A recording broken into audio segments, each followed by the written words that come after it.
Hi everyone. ఈరోజు accounts from incomplete records discuss చేయడం జరుగుతుంది. ఇది సింగిల్ ఎంట్రీ సిస్టమ్ అని కూడా అనడం జరుగుతుంది.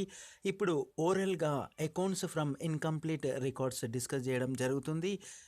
So accounts from incomplete records అని అంటే ఎవరు ప్రిపేర్ చేస్తారనంటే ఇది ఒక small business organisation.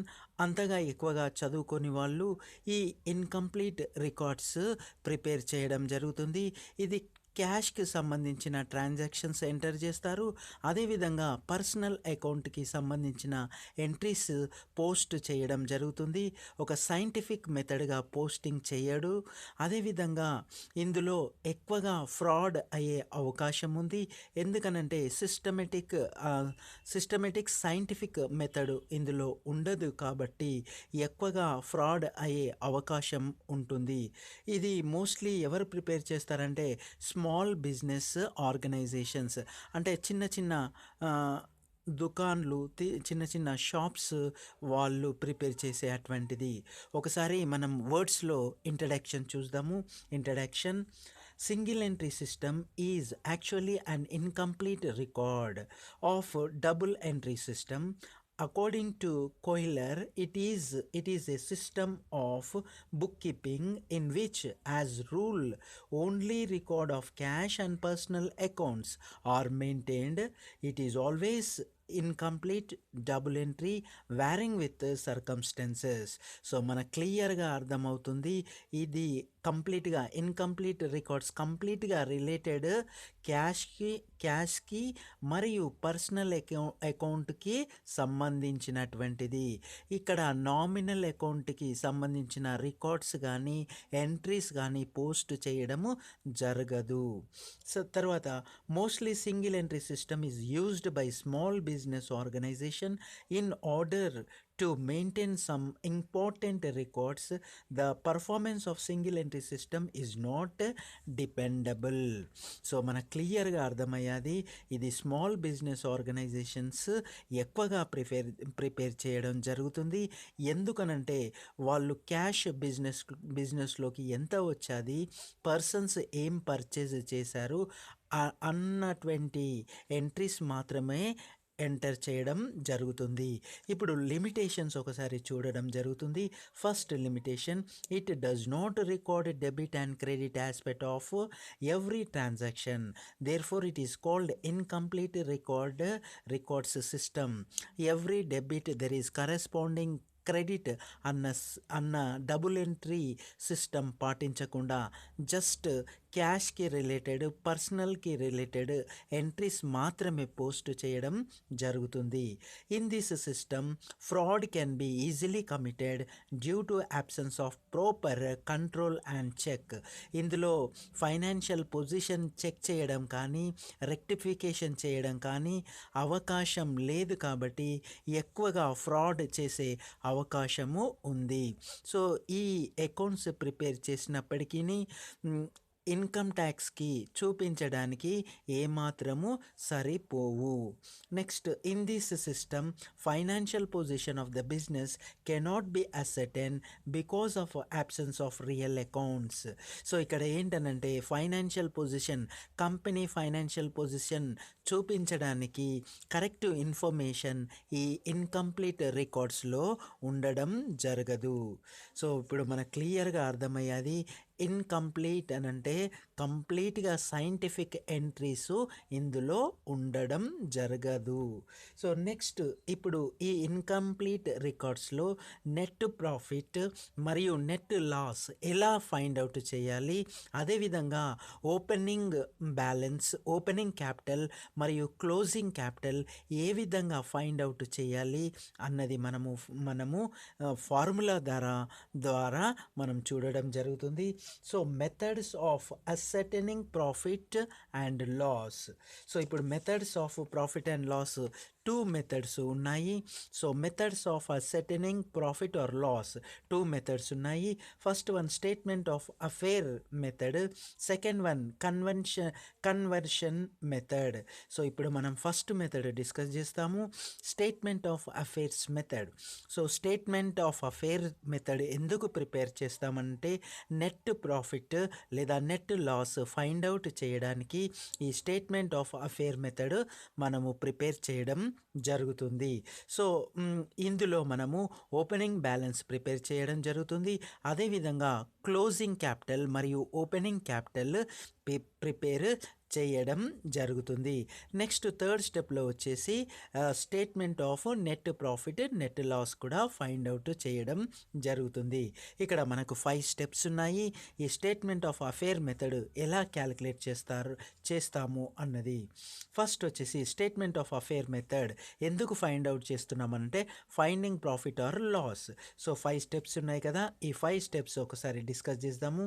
In this step statement of affair need to be prepared for beginning of the accounting. Beginning of the accounting అంటే opening capital. So opening capital prepare చేయడానికి మనము first ప్రాసెస్లో prepare చేయడం జరుగుతుంది. So ఇందులో opening balance ఎలా వస్తుందనంటే, so liabilities మరియు అసెట్స్ రెండిటి డిఫరెన్షియేట్ చేసి మనము ఫైండ్ అవుట్ చేయడం జరుగుతుంది ఓపెనింగ్ క్యాపిటల్.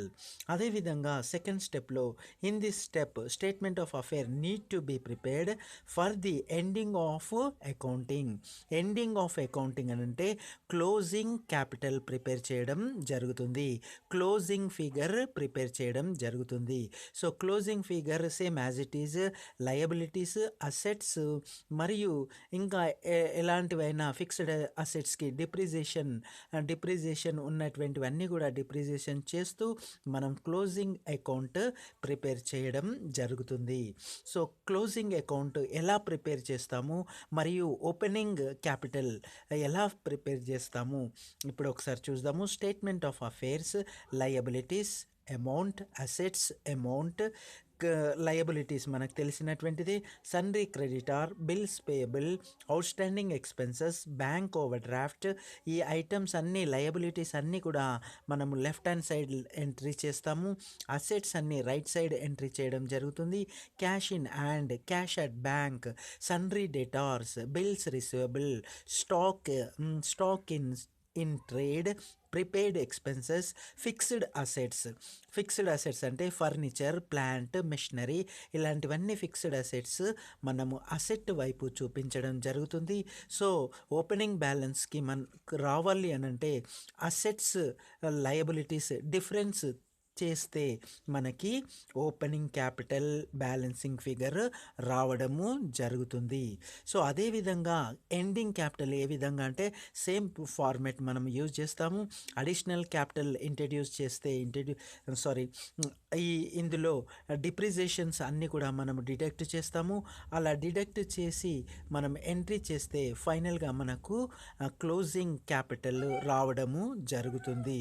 సో ఈ ఫార్మేట్లోనే ఓపెనింగ్ బ్యాలెన్స్ మరియు క్లోజింగ్ బ్యాలెన్స్ మనము ప్రిపేర్ చేయడం జరుగుతుంది. సో నెక్స్ట్ ప్రాసెస్ వచ్చేసి థర్డ్ స్టెప్. ఇప్పుడు 2 స్టెప్స్ మనం చూసాము.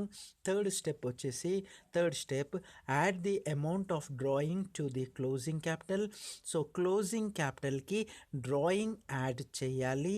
ఎప్పుడు యాడ్ చేస్తామనంటే మనము profit and loss, so ascertainment of profit and loss prepare చేసేటప్పుడు ఈ థర్డ్ స్టెప్ మనము వాడుతాము. థర్డ్ స్టెప్ ఎప్పుడు వాడతామనంటే క్యాపిటల్ ఒకసారి మనము ఇక్కడ ఫార్మేట్ చూస్తాము. Format for ascertainment of profit and loss for the year ending, particulars inner column, outer column, capital at the end of year, closing capital. So మనం closing capital prepare చేస్తాము. Closing capital ఇక్కడ తీసుకోవడం జరుగుతుంది. ఈ closing క్యాపిటల్కి add drawing personal యూస్కి draw చేసినటువంటి అమౌంట్ని ఈ క్లోజింగ్ క్యాపిటల్కి యాడ్ చేయడం జరుగుతుంది. యాడ్ చేసిన తర్వాత next less deduction, additional capital introduced during the year. Additional capital ఏదైనా ఇంట్రడ్యూస్ చేస్తే ఆ అడిషనల్ క్యాపిటల్ని వచ్చినటువంటి ఈ డ్రాయింగ్స్ యాడ్ చేశాక వచ్చిన అమౌంట్కి అడిషనల్ క్యాపిటల్ డిడక్ట్ చేస్తే adjustment capital at the end of the year రావడం జరుగుతుంది. సో అడ్జస్ట్మెంట్ క్యాపిటల్ వచ్చాక ఓపెనింగ్ క్యాపిటల్ డిడక్ట్ చేయాలి.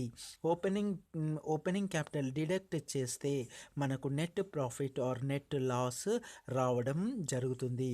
So net profit or net loss రావడము ఈ విధంగా మనకి జరుగుతుంది.